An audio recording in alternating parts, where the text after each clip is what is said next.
what frustrates me about the world we live in today is the way immigrants are demonized and the way they're talked about. And yes, of course, there's bad people everywhere, and I'm sure obviously there's bad immigrants, but majority of people who are coming into this country, they just want a better life. That's it. Like, they just want the opportunity to have a better life. And that's all they want. And they are willing to abide by the laws. They're willing to work multiple jobs just so they can feed themselves and their children. And I lived it. I get it. And I talk to, immigrants today, and I empathize and sympathize with a lot of them. It's like, dude, like, what the are we doing in this country? Like, people just want a normal life. That's it. They don't want to live in fear. They don't want to live in an environment where they can't make money or they can't eat. And so they have no choice. They have no choice but to run away.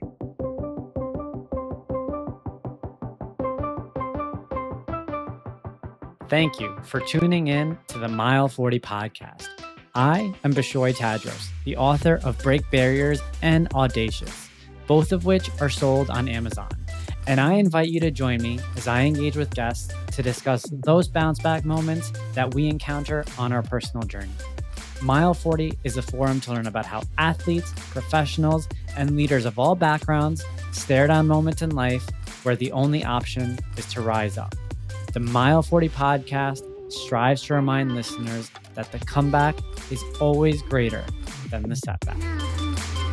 Welcome back to another episode of the Mile 40 podcast. Thank you all for continuing to tune in. I greatly appreciate it. I hope everybody is enjoying the leap into spring, weather getting better out there, and really just a season to really reflect, look inside, and understand perhaps based on some of these narratives where there's opportunities for growth, and no better time than springtime to really do that reflection and take a step back.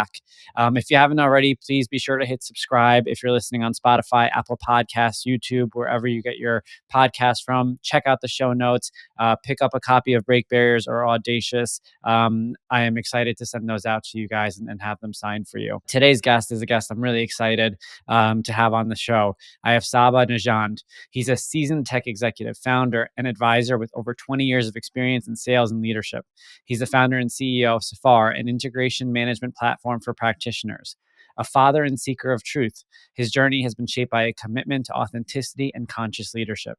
His personal transformation through plant medicine has redefined how he approaches both life and business, allowing him to lead with empathy, intention, and a focus on holistic well-being.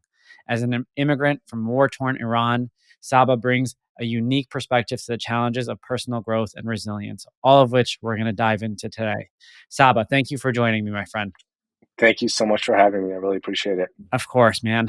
There's so many ways to dig into your narrative and Sure. where you are today. And there's a lot of things we can, really explore with you. I think first and foremost, you've taken a recent leap as a founder. And maybe that's a good place for us to kick off here, because we've had a lot of founders, first-time founders come on the show, talking about, how they've navigated the ups and downs of their journeys.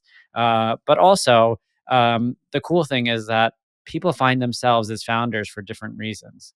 There are different callings based on their life, their roles that led them to this. And in your case, just from your bio alone, we could tell there's a lot of introspection here. So let's start there. Tell us a little bit about what you're doing today, and back us into how you got here. Sure thing. What am I doing today? Well, as mentioned, I'm founder and CEO of a company called Safar, which translates to journey in Persian.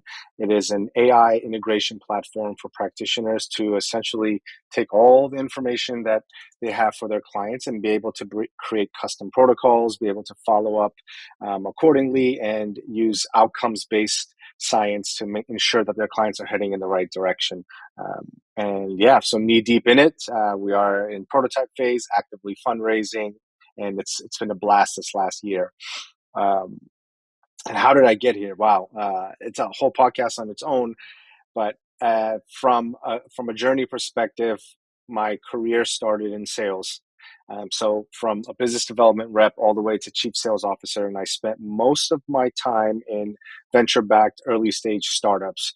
So really just getting knee deep into the grind of how businesses grow, scale, how they fail, how they succeed. And it was always a passion of mine to be in this space. And what happened naturally is kind of twofold.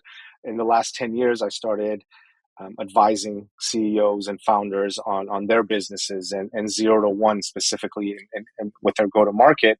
And that itch started getting bigger and bigger through my advising work, obviously through spending time at the startups.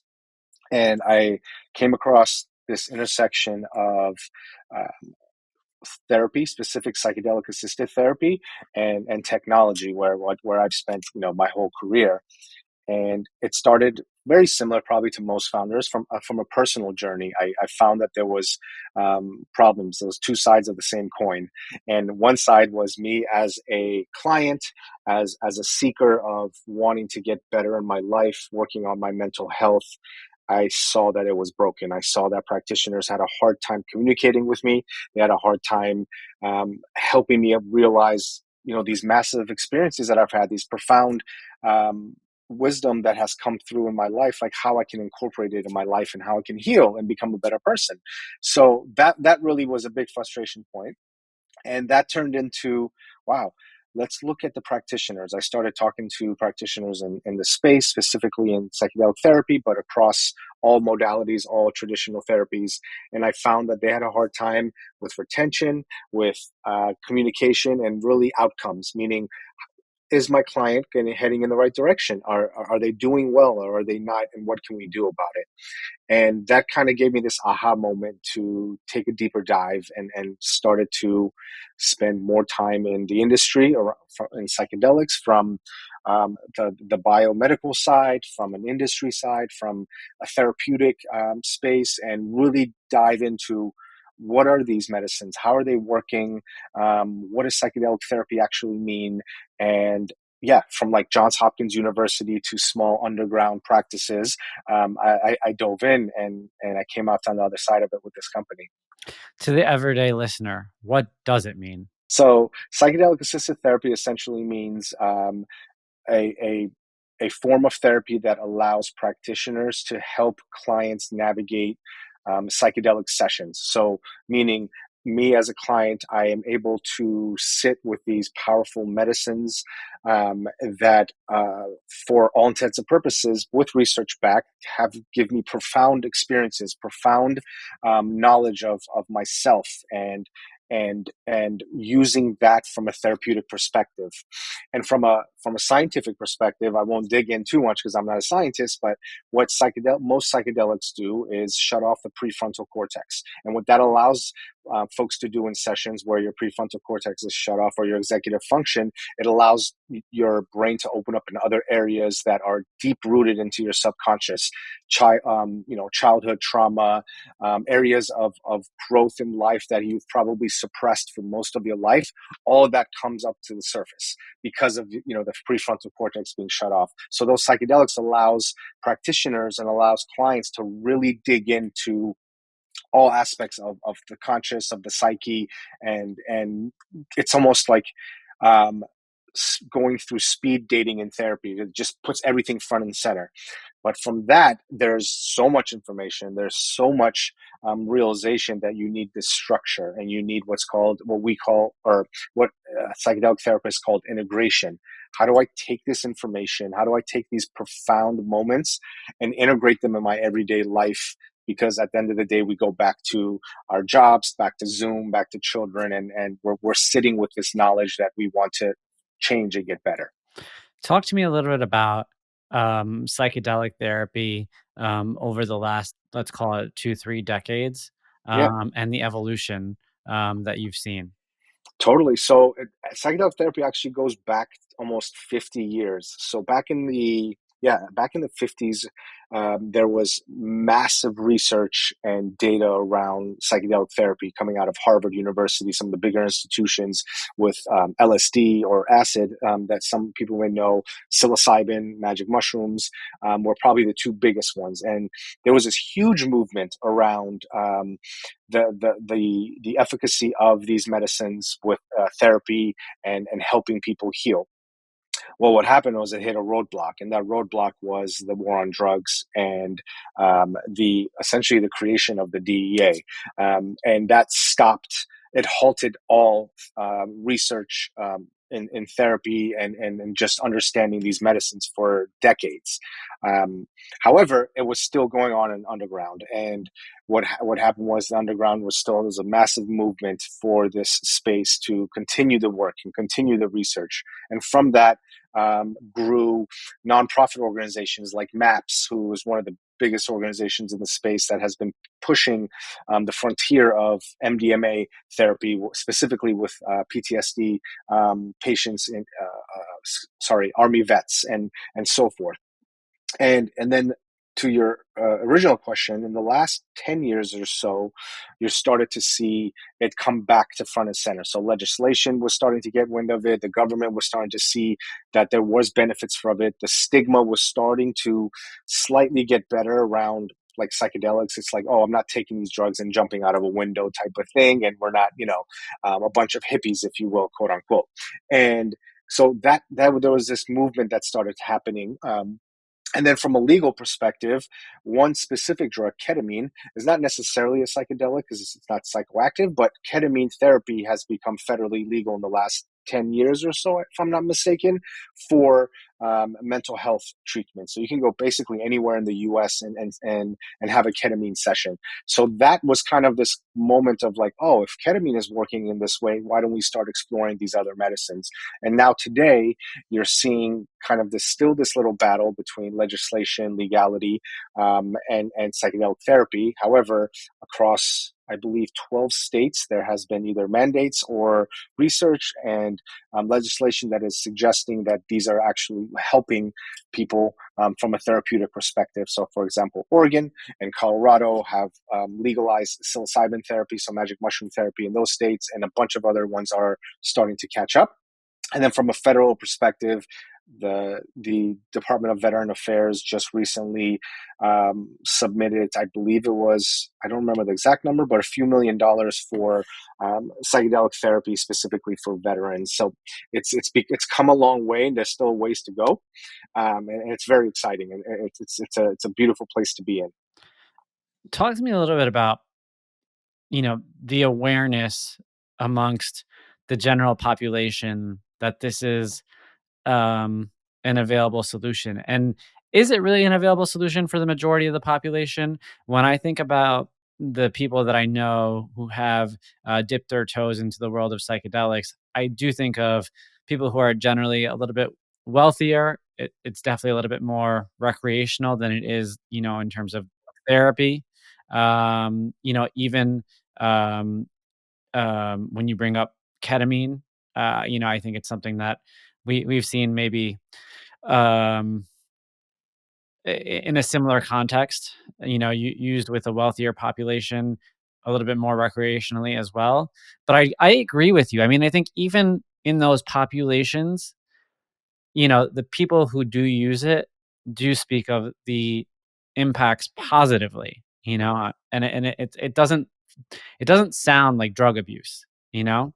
It's easy to think of it as drug abuse, on the outside, but, when you speak to these people and you try to dig into what their experiences are, recreational or not, there does seem to be a profound impact of leveraging these substances. Can you speak to me a little bit about, that the awareness of the general population and who owns, you know, who owns informing the general public? Yeah, these are big, deep questions, and happy to jump in. And I'm really glad you called this out. From a general public perspective, I think you're starting to see it become more and more prevalent and in the public eye. So again, from the legislation side, from the side of the government getting involved, but from just the general public alone, there was something like last year. Um, 6 or 7 million people in the U.S. had tried magic mushrooms for either therapeutic or recreational purposes, and something about 60% of the population that was surveyed is for psychedelic therapy or therapeutic purposes with psychedelics. And then just recently, Oprah did an interview with Michael Pollan on psychedelic therapy, and she obviously has a massive audience now. So it's getting better every day, and I think there's the more research there is out there, the more we start destigmatizing psychedelic therapy, the better. Um, from an access point, this is critical for many reasons because you're spot on. Right now, it's still a privilege. It is still a privilege to sit with psychedelic therapies. It's still a privilege to have access to psychedelics for many reasons. One, the underrepresented or the underprivileged cannot afford a ketamine therapy session. Those like $300-400 a session, and you need around 7 sessions to quote unquote get the best experience from it. So one, from a budgetary standpoint, it's unfortunately not accessible for majority of the population, or a big chunk of the population. From an underrepresented perspective, I actually talked about this on a panel recently. It's really frustrating because when you think of illegal drugs and substances like most psychedelics, they're class 1 or schedule 1. That means these are felonies, and the the majority of the people in our that are incarcerated that are going to jail for drugs are the underrepresented um, folks in this country. So there's a stick, and they're scared. They're scared to say, wait, I'm in the Black community, or I'm in the underrepresented community. There's no way I'm going to go sit with, you know, psilocybin in the jungle with some people, because chances of me getting arrested are going to be really high. And then a controversial thing here, which I truly believe, is that the laws are written for the privileged. The laws are written for the people that have money and a certain color of skin. And so you can get away with it when you are in that privileged state if something like that happens. So it's there are a ton of organizations here in the DC area that are trying to destigmatize, that are helping with the laws. And then from a ketamine perspective, there's a few really awesome organizations that are partnering with insurance companies to help create access to folks that typically don't have access to it. Got it. So the next question I'm going to ask you is a hard question because it's a little bit personal, right?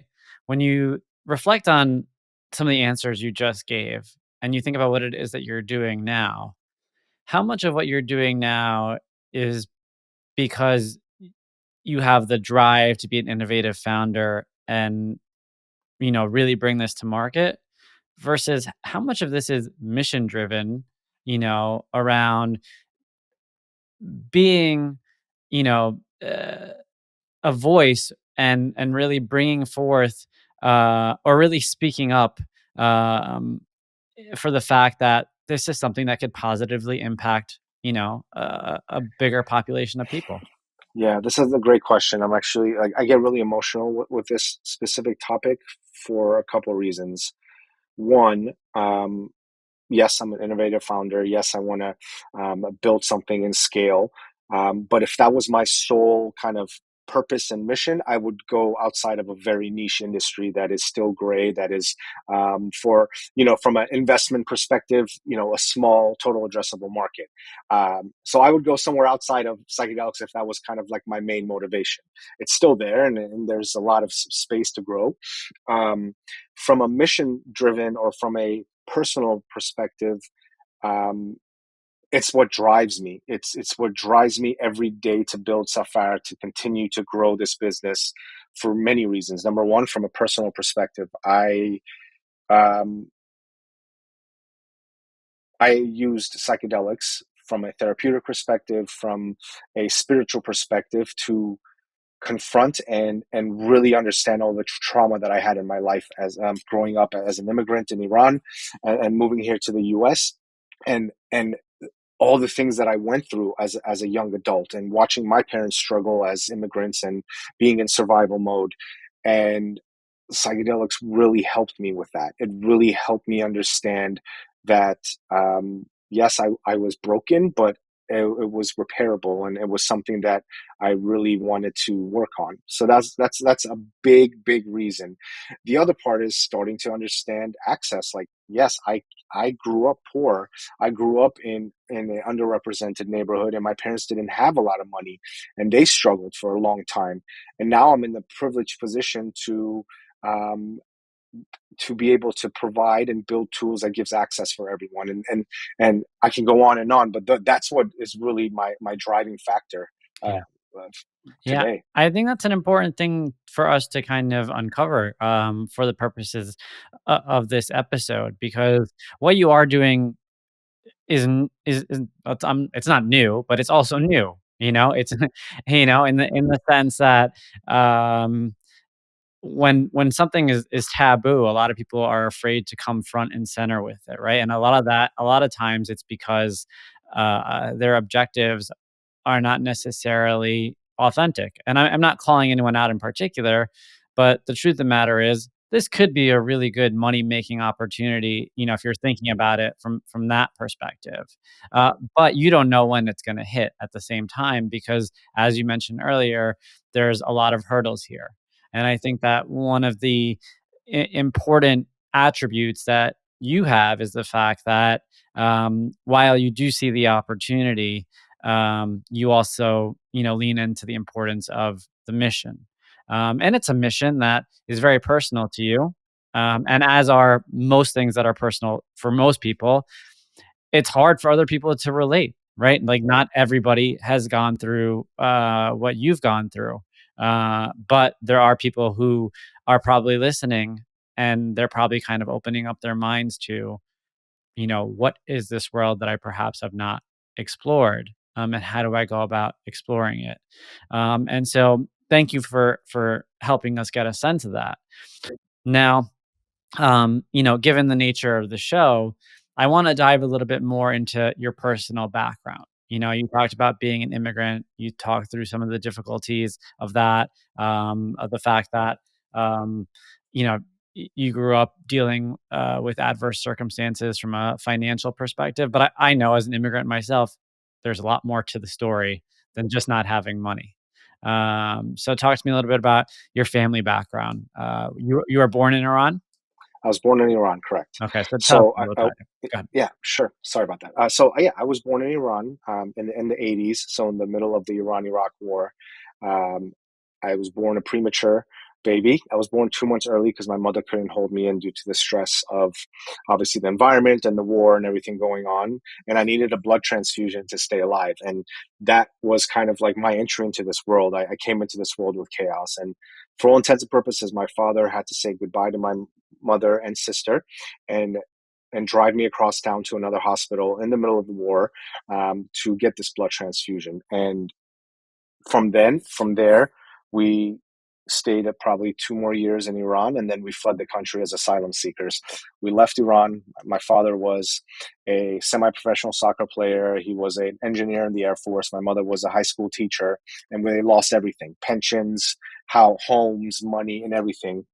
And we just had to flee, and they sacrificed all of that for my sister and myself to come here to the US. So we came into the US and had nothing. An amazing church sponsored us at the time, helped us with housing and a car, and we lived in a really rough neighborhood. We lived in a neighborhood where there was gang violence, and you had to be at home when the lights came on. When the street lights came on, was kind of the rule of, like, you come home when those lights come on. So it wasn't just about money; it was also about the Safety. scarcity of safety. And as an example, what one of my sister's friends that she went to high school with was shot and killed in an apartment complex next to us. So it was definitely scary, and it was very much this like survival mode. My parents worked two jobs each. My sister and I basically took care of each other after school and in the summer times. So it was rough and scary. I'll also say that aside from all of that, I still lived a pretty normal childhood, right? Like we had food on the table, we had friends, I went out and played and activities and things like that. But you can just tell that there was always this fear around our environment at home, and things that were going on in Iran. My whole family was still there. So my parents are watching the news and calling back home, and there's just this tension and fear and anger that I grew up around. And there was like kind of like a couple things that I grew up around at home. It was sports, like soccer and tennis, and then foreign policy. So you either knew everything about foreign policy or sports, and that was kind of what we talked about on a daily basis growing up. Yeah. No, I mean, thank you for that context. And I can relate to you, heavily under that pretext as well, because it's true. And you're at a young age, you are exposed to news from the other side of the world. And so, you go to school and you hear about the headlines that they're talking about in school, and then you come home and you hear a completely different perspective. And both of perspectives are coming from humans. It's not like, you know, bots on either side of the world making up these headlines. And as a child in particular, you can't help but sympathize with both sides, because you have your parents who are your caretakers and who are, doing everything they can at that point to, do what's best for you. And at the same time, you have your daily influences, as you go to school, who again mean well. And there's no reason for you to presume otherwise. And there's generally that conflict. But I do believe that in my case in particular, I do believe that conflicts sparks introspection, Oh yeah. wisdom, thought, the ability to think through. Because now you have to think for yourself, okay, I'm hearing a couple sides to the same story, but which side am I leaning into? And maybe there's a different version that makes sense for me. And, I also think that, eh, despite the fact that you found yourself in some of the roughest conditions you probably could have imagined being here in the States, and again, I can relate to this. I bet your parents were still putting things in perspective. As bad as it is here, it's still better than it was there. And that's really, really, really tough, because, um, your point of comparison is probably your peers, right? Like, because I don't know, Right. how old were you when you moved? I was 5 years old. Yeah. So your point of comparison is not really, Iran in its glory days, Right. Right. and so your point of comparison is what your It's so classmates true. have. Spot on. Yeah. Well said. Well Uh, said. yeah. So speak to me a little bit about, when you as a family started to kind of get your footing here. Yeah. So it's one of the reasons why I'm in entrepreneurship now. It's like the classic immigrant chip on your shoulder. Always want to do better. Always want to succeed, and all of that. But I would say about 15 years in or so, from a um, perspective of like growth as a family, my parents kind of shifted into more like upper and middle class. My father started his own company. He used to work at a restaurant at 7-Eleven, and then he started getting into like maintenance work and like plumbing. And at some point in the early 90s, he decided to launch his own company and his plumbing business.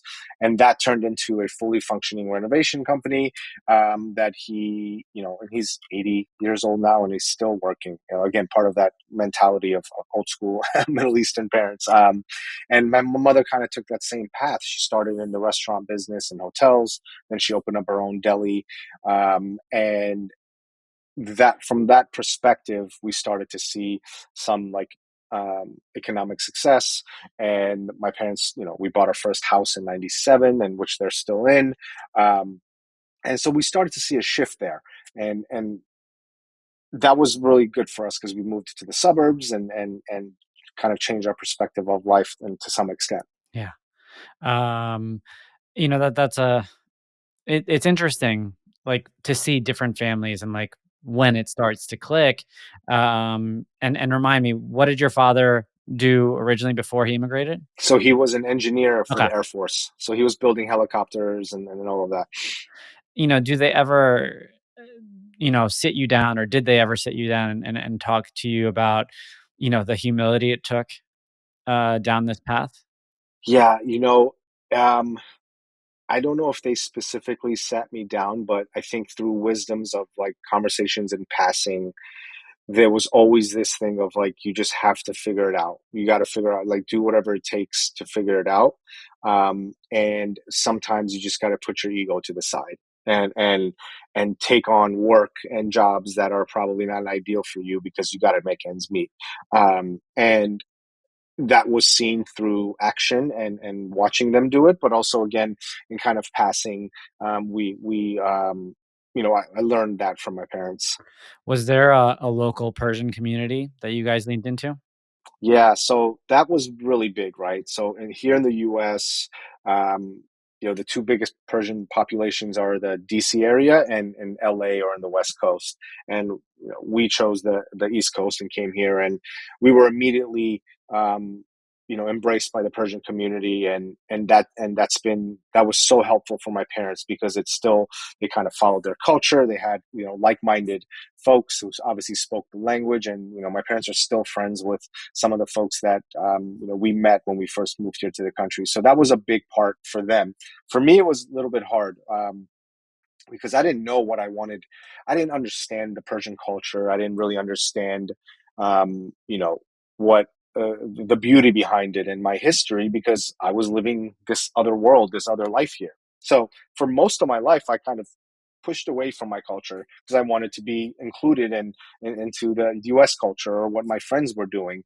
There was definitely these like kind of two lives that I lived for a very long time. Yeah.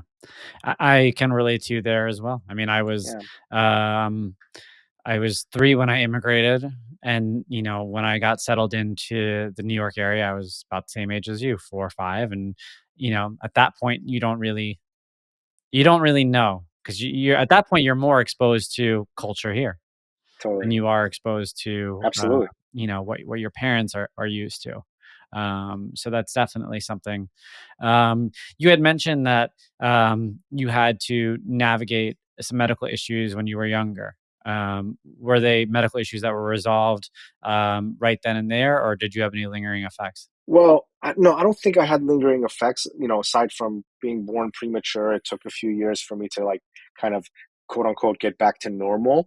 Um, but I did have issues with weight problems growing up, and I had a few surgeries specifically with like tonsillitis because I wasn't breathing well, especially in the winter time. So these weren't like massive medical issues, but what I will say is what's interesting that you bring this up, and it took 42, almost 43 years for me to realize this is that um, through the work, through therapy, through the work that I've done, through the introspection, and kind of just knowing thyself, I started thinking about like there's something that I feel like most of my life, especially as a young adult, I the way my mind worked wasn't very normal, and the things that I would do or how I would act to some was maybe off-putting or again not the status quo.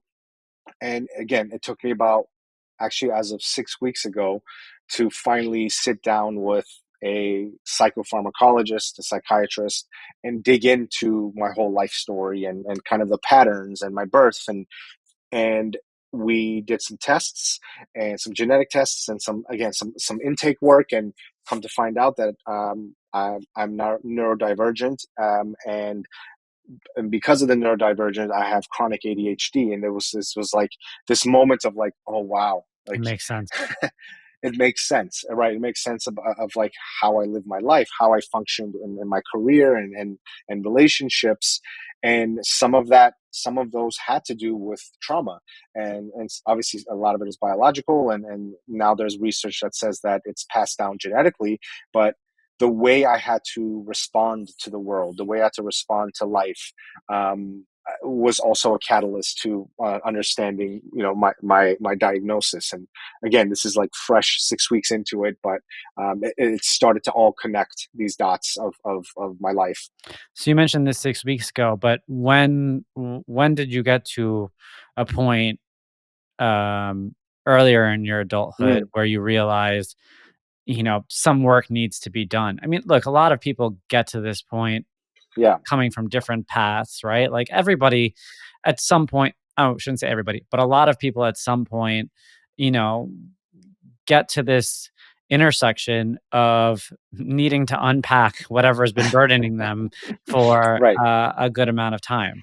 right. Um, and some people, choose to go about it in, routes that are a little bit less healthy. And then some people start to realize, okay, like I need to look at myself in the mirror. And I really need to, you know, figure out who I am, why I'm here, what's holding me back, and if whatever is holding back is actually addressable.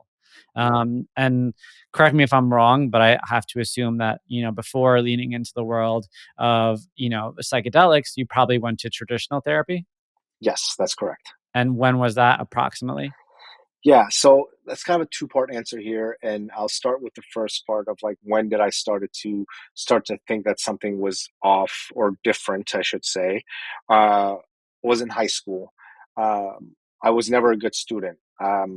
I procrastinated. I skipped school. I skipped class. I never studied, and I would just wing it, and I did okay. And I remember teachers telling me like, "Oh, you're so smart, and if you actually like, set your mind to something, you can, go places in life." And that, but it never clicked. I could never just sit down and read a book, or sit down. If like someone told me something, it would go into one ear and go out the other, and I couldn't study. And then I eventually dropped out of school, in college, and decided to go into the workforce. And I just remember thinking over and over again, like, why?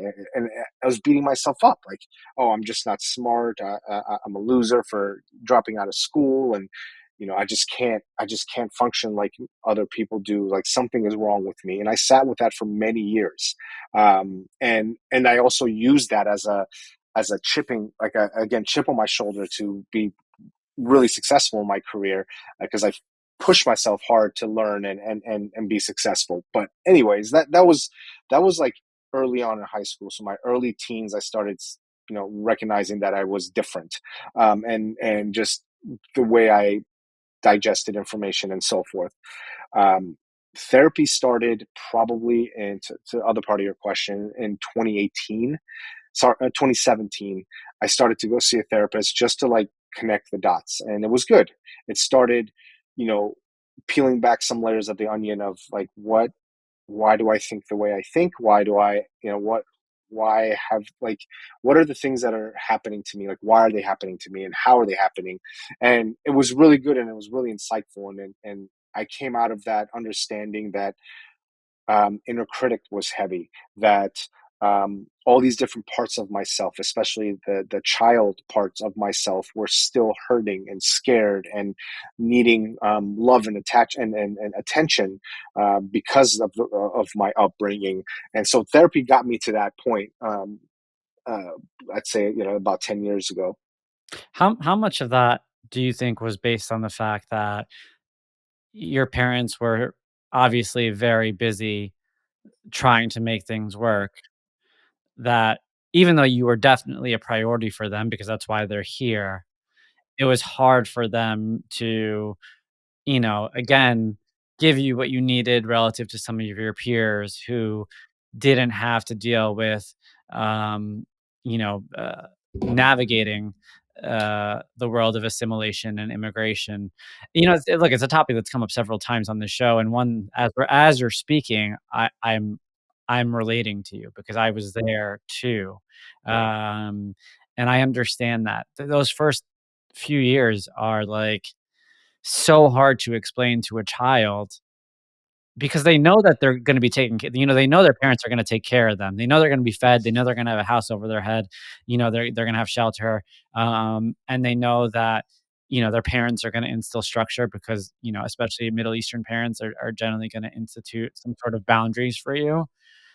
But at the same time, a lot of the things that you think matter at that age, they don't really have the time to address. Yep. Yep. There was no doubt. There's no doubt that there was love at home. I knew and know that my parents loved me, and especially now as a father, I kind of start to recognize like, um, love, how love is given in some ways, right? And yeah, my parents just didn't have the time or the mental capacity to provide all the love and unconditional love and support that a child needed for some reasons in their control, and some reasons not in their control, like working multiple jobs, and they were not stable. My mother had severe depression for many years. um, my father had to just put his head down and work, and so there was gaps there, and there was fear because there was days where, just sometimes you just need a hug and being told that everything is going to be okay, and that didn't happen very often at home, because of the circumstances and because of my parents' own mental, blockers and things that they were going through. So it it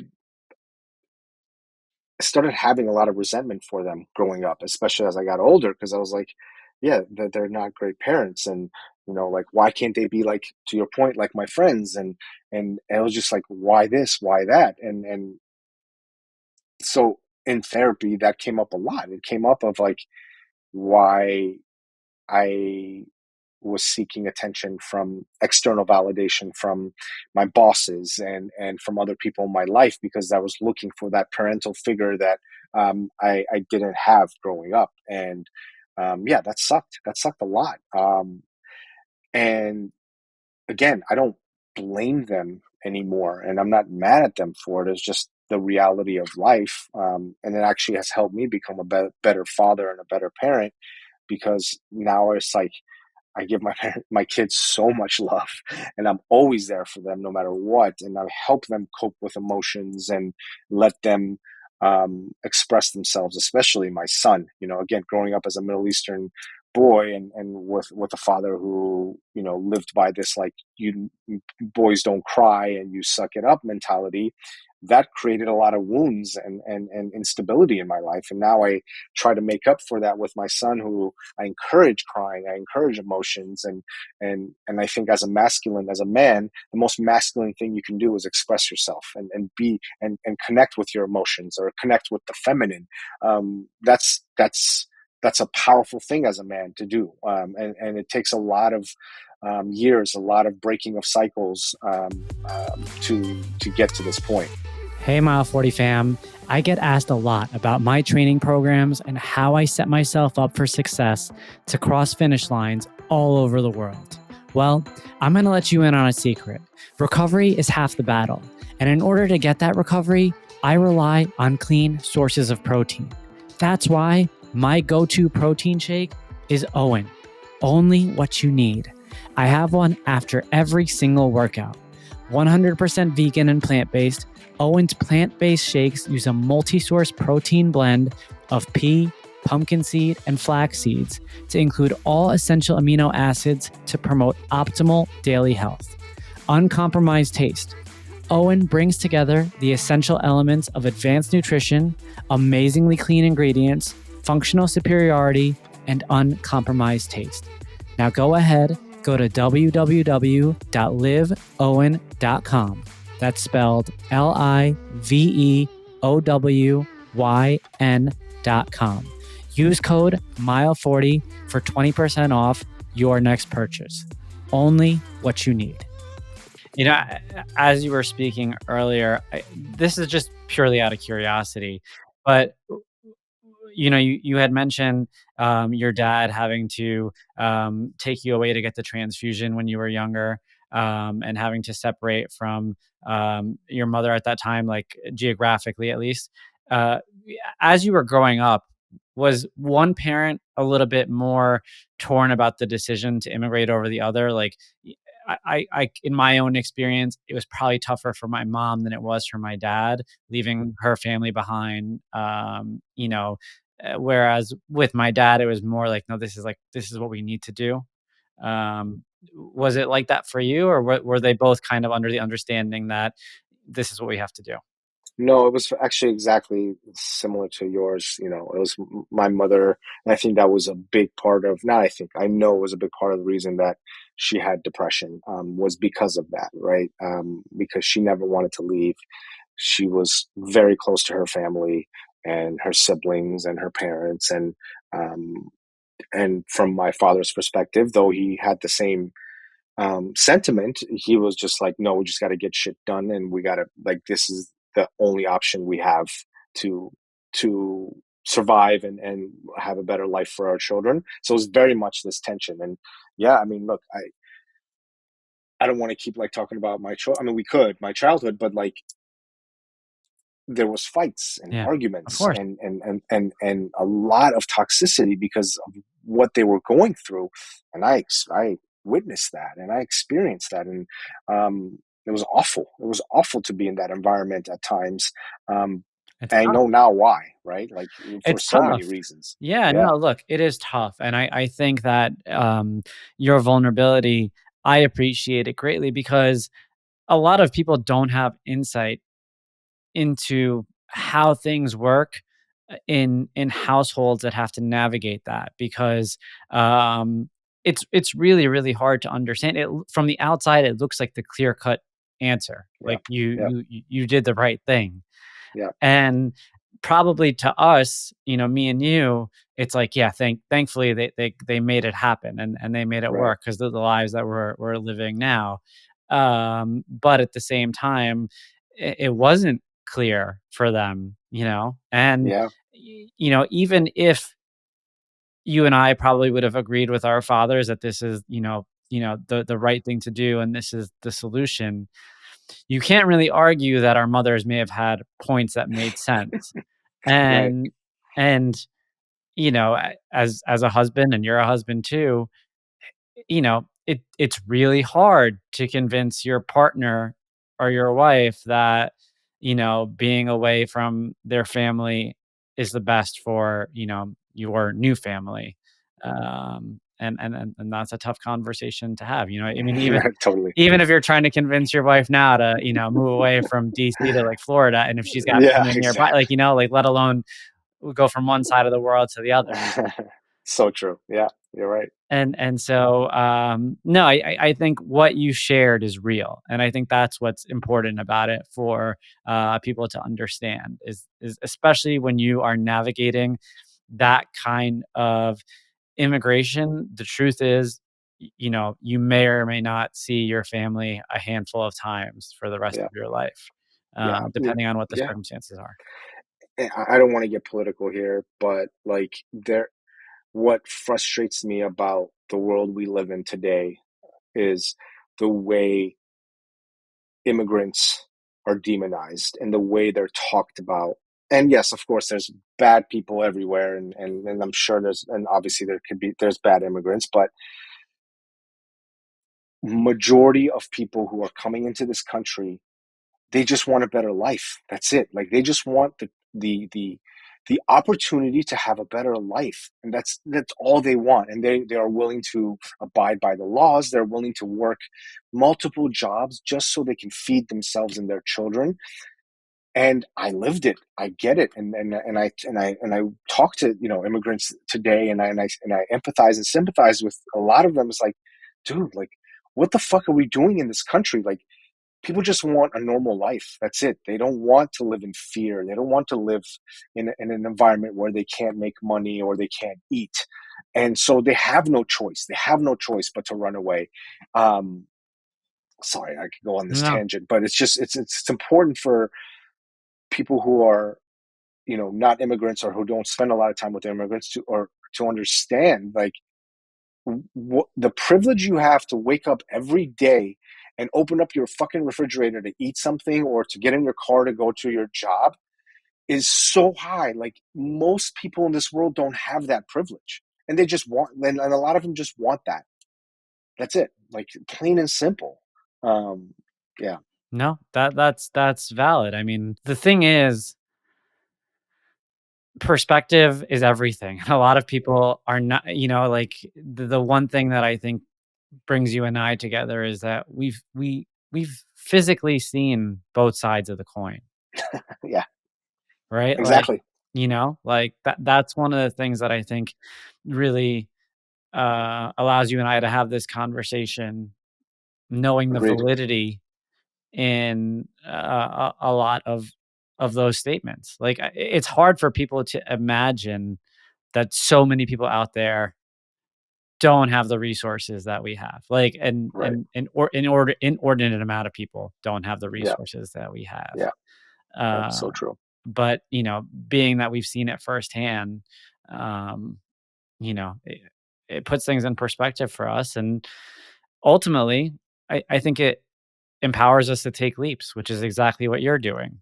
Um, because you realize, like, in the grand scheme of things, you don't really have much to lose if your intentions are positive, right? Like, if your intentions are positive, even if you lose everything, you still have more than the majority of people out there. Spot Um, on. and so that's something that I think really speaks to your narrative.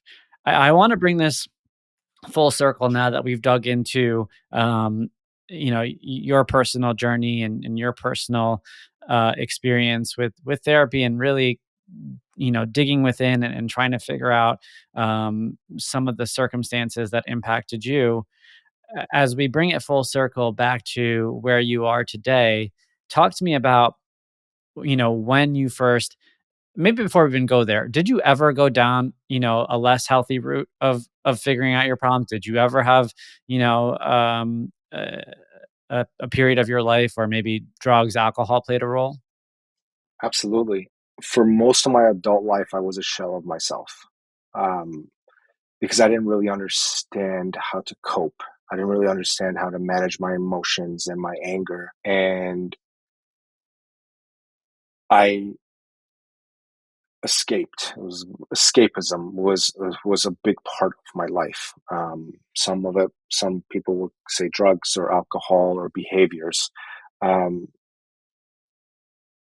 I fell down that path, of course. Growing up, watching my parents like go through that, and then kind of my own struggles in life, and living with these like I'm not good enough and I need to make more money, because that's kind of like the North Star, Sure. right? The North Star as an That's immigrant how you kid is like I determine need to success. make more. Exactly, is I need to make more money, and if I'm not, I'm like, oh well, I'm a piece of shit, and that turns to toxic behaviors. Like I, I would say like drugs and alcohol were part of my life. I don't know if I ever abused them, but they definitely were part of escape. The behaviors turned into um, ignoring people in my life, not not being able to share, and kind of suppressing all of that. And when you suppress and when you push down all of your emotions and sadness and thoughts, it's going to start coming out in Eventually, it'll unhealthy bubble up. ways, Yeah. right? And one ways for me was porn, and porn took me to a place of like comfort, because that was my way of escaping, and feeling loved, and supported.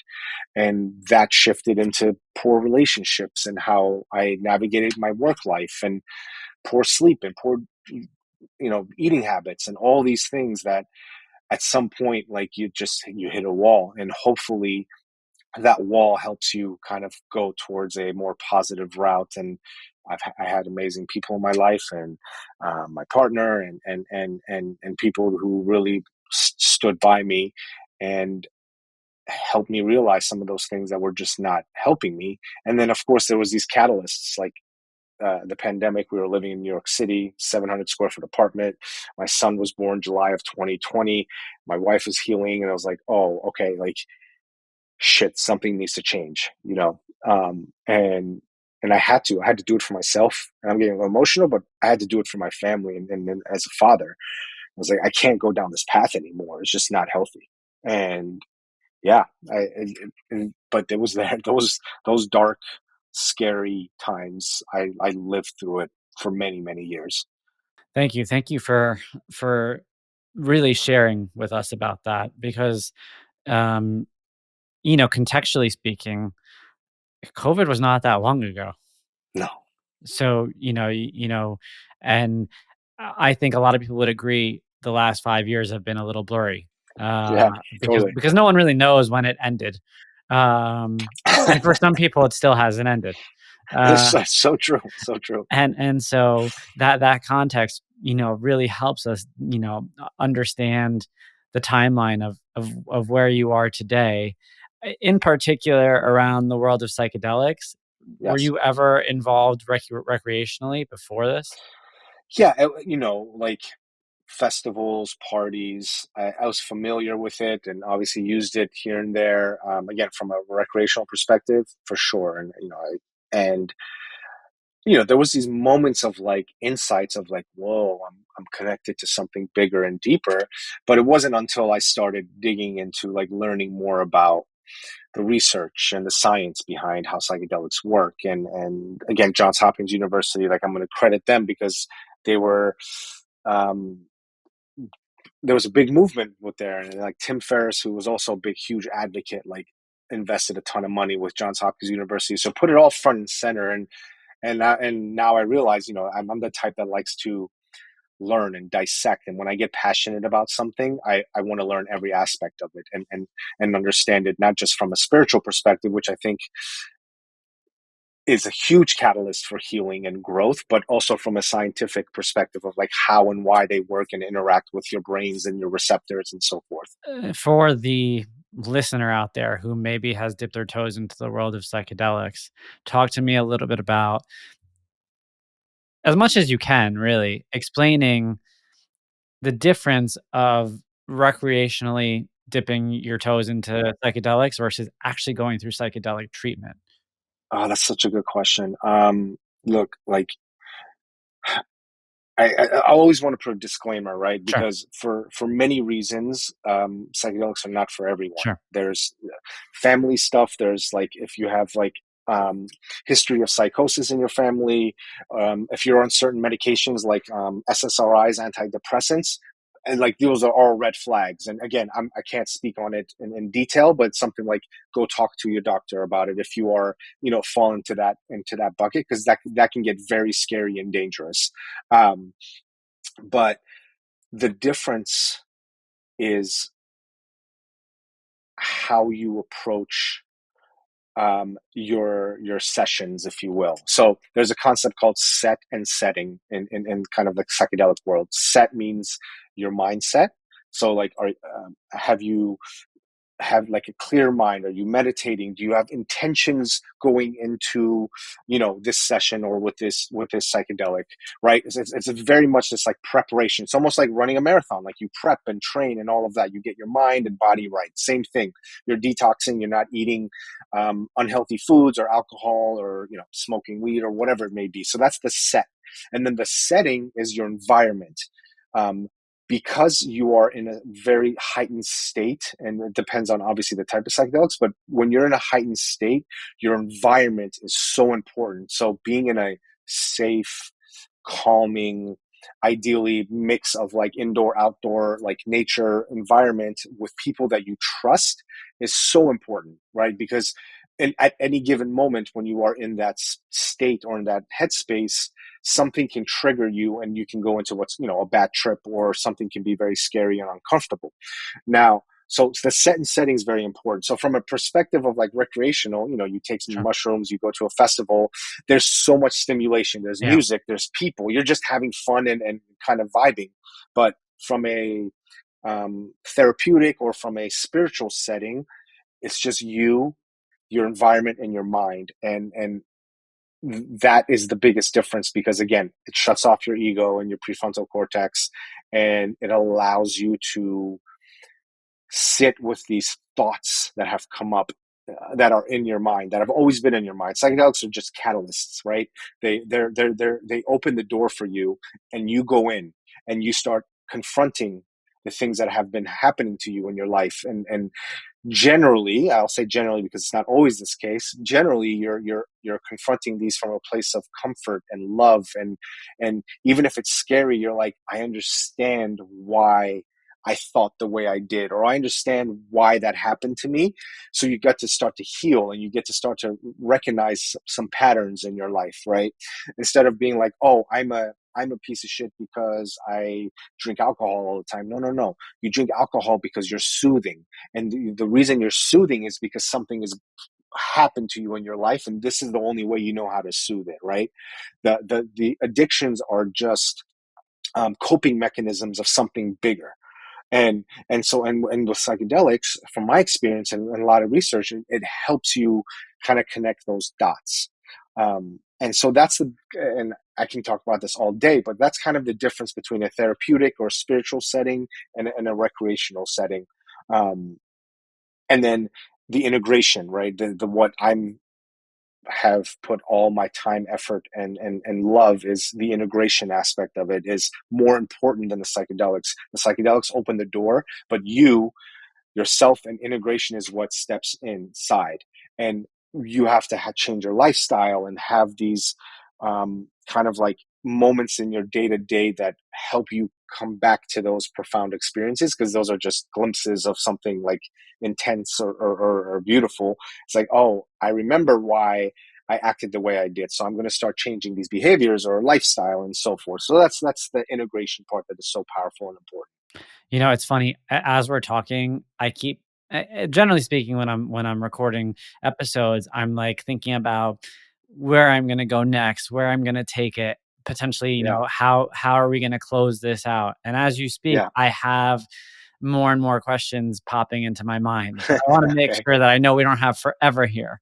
But one of the questions I wanna ask, though, is when you think about psychedelic treatment, is there a use case here for the everyday person, or is it only a use case if you find yourself, in this state of um, powerful self reflection, or a state of personal crisis, or a state of, a traditional therapy is not working, Sure. right? But is there a use case here for someone who is generally carrying on a normal, well-to-do life? And what is that use case? Yeah, that's such a good question. And yes, there is a use case for that. It's not always like, I'm just using these words like I'm broken or something Yeah. happened to my life and I need to heal. Of course, that's a big part of it, especially like the research with PTSD and depression and all these things.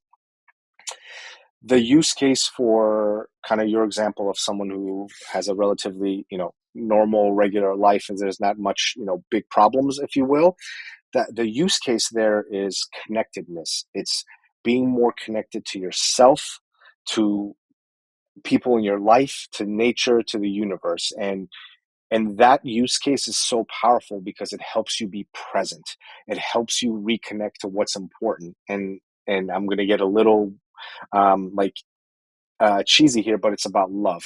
When you start connecting with yourself and you start connecting with people in your life, you recognize that the most important thing in this world is love, and nothing else matters. And when you lead with love, and when you lead with that openness, um, things start to make more sense. And then you start weeding out things that don't bring you joy. And I would say the other thing is like you get more in tune with your most authentic self. And it's like, oh, I started to, yeah, I live a normal life, but you know what? I don't know, I don't want to hide my feelings anymore from my partner, or I don't want to, pretend that like I don't have emotions. I want to express those emotions. And that gives you that, like, that agency to say that I want to be more authentic. And so there is that use case, and there's beautiful protocols and also just ways that you can incorporate that in your life. And again, there's always um, important parameters, but I would recommend it for anyone and everyone to thoughtfully and safely um, do their research, but thoughtfully and safely, like, sit with these medicines for any and all use cases, because I think it just helps you open up and reconnect with so many things in your life. Thank you. Is it fair to say that, in your own experience, you learned to love yourself, which then empowered you and kind of showed you how to love others? Yeah, I still working on this, so I would be lying if I said that I fully love myself, because there's moments where the inner critic and the self-hate creeps up 100%. But what I will also say is that the moments that have brought me clarity and presence and looking into my children's eyes is, in order to love others, I have to love myself first. In order to take care of others, I have to take care of myself first. And psychedelics helped me with that. Psychedelics helped me realize that I can't fully love the people in my life if I don't fully love myself. I can't fully take care of others if I'm not healthy, active, eating as best as I could, because I need to be strong for others. I need to be healthy for others, and psychedelics will do that. And there's other ways, right? I don't want to say like it's the only way, like meditation and mindfulness, but for me and for many people, they need a little bit of a catalyst. And again, speaking for myself personally, that has helped me just recognize how important being present and love and loving yourself is. Saba, I think honestly that's the perfect point, for us to kind of end it here because that kind of realization, we covered so much in the last hour here, right? Like, and to come to that final realization of the importance of um, learning to love self, and also learning that it's not the flip of a switch. It's right, like and you were open and vulnerable enough to say that you're still working on it, which is, such a powerful thing for us and for the listeners to hear here, is the fact that you're admittedly a work in progress, but you do see it helping and you do see the impact that it's having. And you speak about how it goes beyond you, and it goes, to the relationships you have with the people that are most important to you. And so for everything that you shared today, man. I'm incredibly grateful for you, for your time, for your selflessness, and for leading with authenticity on this journey. So I want to say thanks for coming on and sharing with us today. It is my absolute pleasure, and thank you for your vulnerability and the space and what you're creating this environment for people to come on, and so I want to thank you as well. So I really appreciate it. You got it, man. Thanks.